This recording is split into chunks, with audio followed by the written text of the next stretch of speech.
Hey, what's good YouTube? This is your boy Dr. Zizi, and today I'm back with another video. And first of all, I would like to say thank you so much to all my subscribers. My subscribers are growing little by little, and I'm so glad that most of the stuff that I make is actually benefiting you in some way or the other. And you've already seen the title. I got a lot of comments, I got a lot of messages from people who were congratulating me, but at the same time had a lot of questions of how I actually did it. Because the first time I failed, I put it out there. You guys have seen my channel. If you haven't, go and check it out. And the second time I finally figured out and I tried to pass, and I passed the exam. So a lot of people tell me that, you know, some of these people have been trying 4 or 5 times and they're still not getting it. So I decided finally, why not I just come up with a video and explain to you guys what I did the second time, how I changed the way I studied, which actually helped me to get better results. I want to quickly let you guys know, this is basically for people who are planning to sit for PLAB. What I meant by fail is the marks were not enough to satisfy the GMC standard, because GMC requires 7 or above in each of the 4 parts and 7.5 overall. I actually got 6.5 in writing, that's why I failed. But otherwise, overall, I got an 8. So for those you guys who are just planning to migrate to UK, I didn't fail. I got 7.5 to 8. I just failed according to GMC standards. So that's why this is only for people who are planning to PLAB. But you can still continue and stick around, see how well I did, what I did different, so maybe it'll help you guys out as well. Okay, so let's start with the first thing, reading. So what I did differently from this time. First of all, what I did overall was I made sure I did enough and more past papers. I downloaded the Cambridge 2011, I don't know if it's 2011, 10, 9. I did all of them, and I did as many as I could, so I can actually be much more confident in my reading. It's also very important that I also got most of the papers that I did, I got 30 and above, which showed me that I'm actually getting 7 or more, because 30 or below, 30 is the borderline for 7. If you get below 30, it's 6.5. So the whole idea of you is to get 30 and above. If you get 35, 36, it's great, but always try to keep it 30 and above. Second thing I did was I always timed myself. It's very important to finish the paper within an hour. Some of the people I spoke to, one of my friends, he was doing the paper randomly and he was figuring it out how long it takes him to finish the paper, and he finished it within 1 hour and 15 minutes. Do not do that. From the get-go, from the starting, focus on finishing on the paper in 1 hour. Quick tip, I want to let you guys know that this reading exam does not really test your English level. It basically tests on how fast you can read, how fast you can get the answer, and how fast you can fill in the blanks. That's it.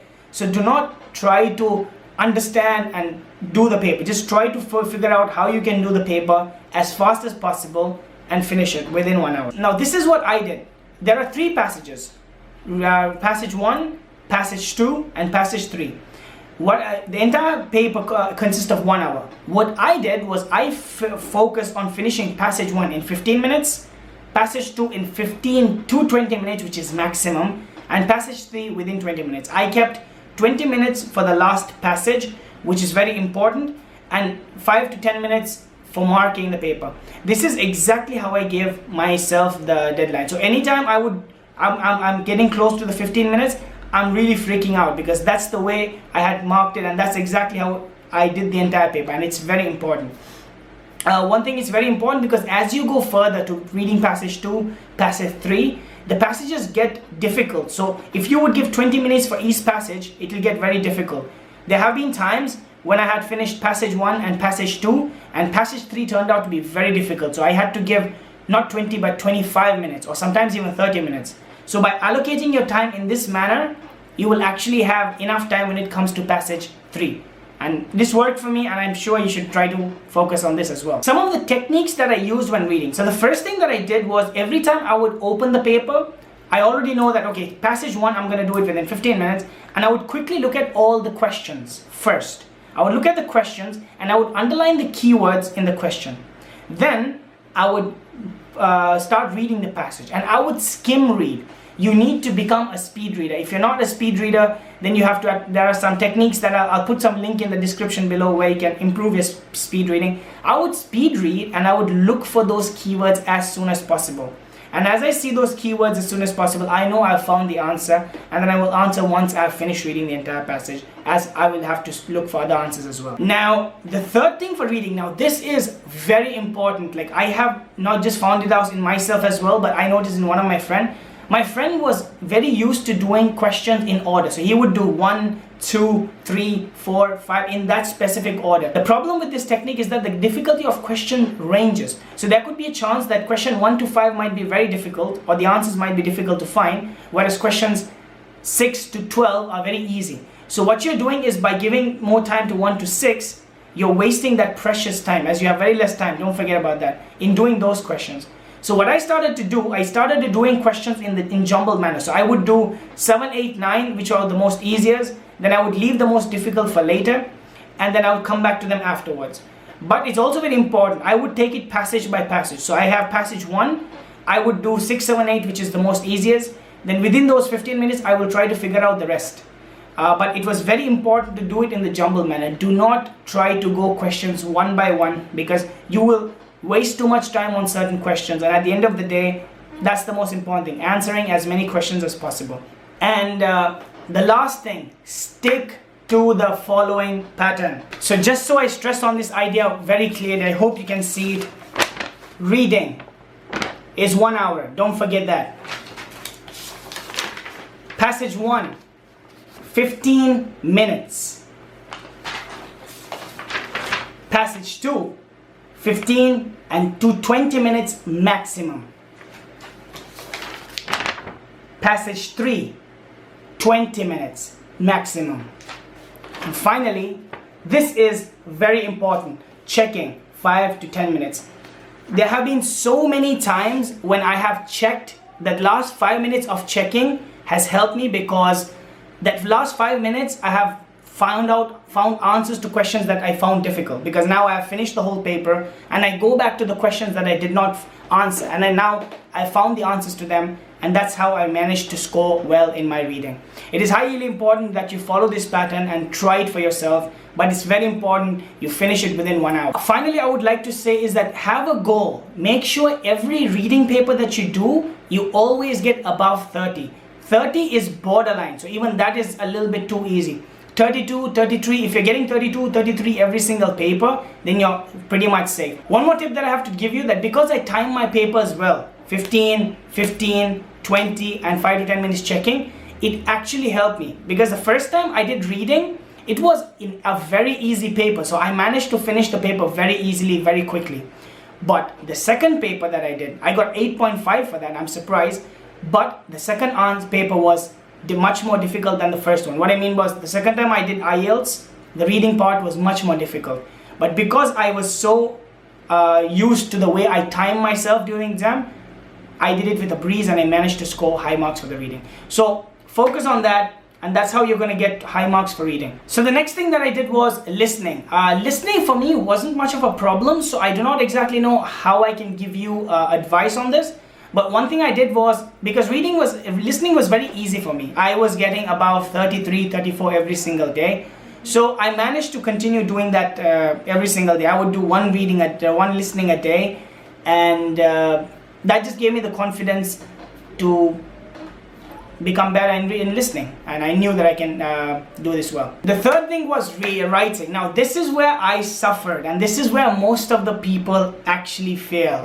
Everybody knows that most of the people get 6.5, 6.5, 6.5 in writing, and it just gets too frustrating. How do you pass it? How can you get 7 and just get through with the exams like I did? Okay, let me break it down to you how I actually did it. So let me start by telling you what's the biggest mistake that I did while writing. So the mistake that I did was, I thought since I am doing enough and more reading papers, and I get better marks for reading, since I continue doing 3, 4, 5 papers in reading, I become better. I put the same idea into writing. I decided that the more I write, the better I will become. That was a very big mistake, because what happened in this case was, whatever the mistake I made in the first passages that I wrote, or the first tasks that I wrote, those mistakes were just carried on. So I just continued writing more and more papers, more and more topics, but then I continued the mistakes as well. So that was the biggest mistake I did. So the first thing that I did was I hired somebody. I told you guys in the previous video as well, and I'm telling you guys in this video, if you do not know what your mistakes are, sometimes if you're writing, you cannot know what mistakes you have done, because as a writer, you will figure out everything is right. But if you give it to a second person who is actually a teacher, only then you can figure out that guy probably is seeing the mistakes, and you will be aware of your mistakes better. One person that I found out, her name is Vanessa. She's the girl from Poland. She got really high marks for her IELTS, and her services are so cheap. And I hired her, and she was the one who gave me resources. She gave me some books to read, and she really put her time into me so I could actually improve myself.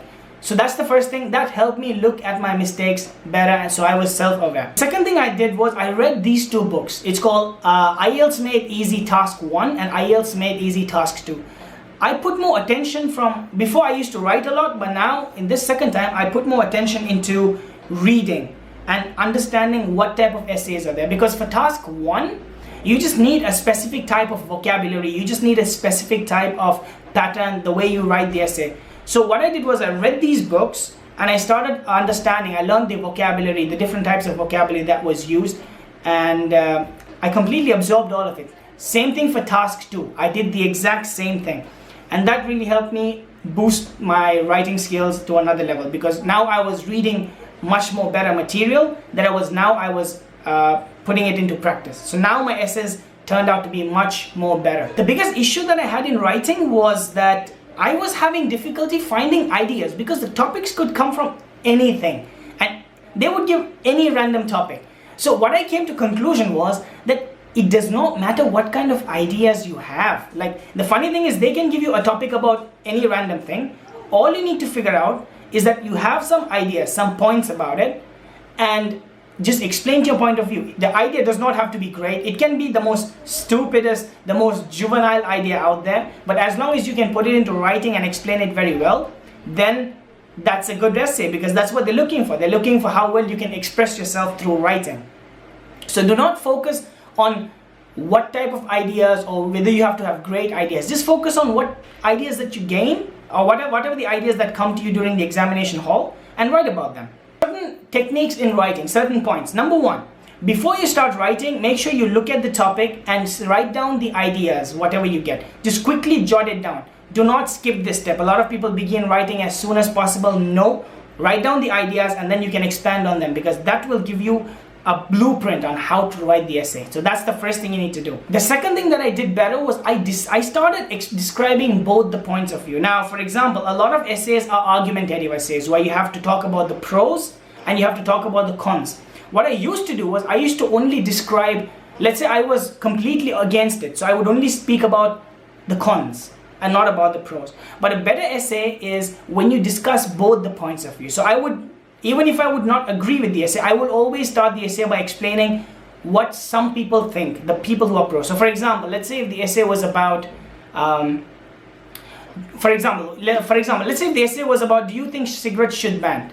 Well, do you agree or disagree? So what I would do is I would start my essay saying that, so the people who agree with the essay, the people who agree that there should be a ban on cigarettes, agree because it's bad for health, and it causes a lot of pollution and stuff like that. And on the second paragraph, I would talk about my own opinion, which is why I disagree why cigarettes shouldn't be banned. Not that I do, but I'm just talking here for experiment's sake. I would disagree because I believe that smoking is a personal choice and I'm a citizen of this country. So what I do in this essay is I'm explaining both the points of view. This gives the examiner that I completely understand the topic and I'm completely answering the tasks.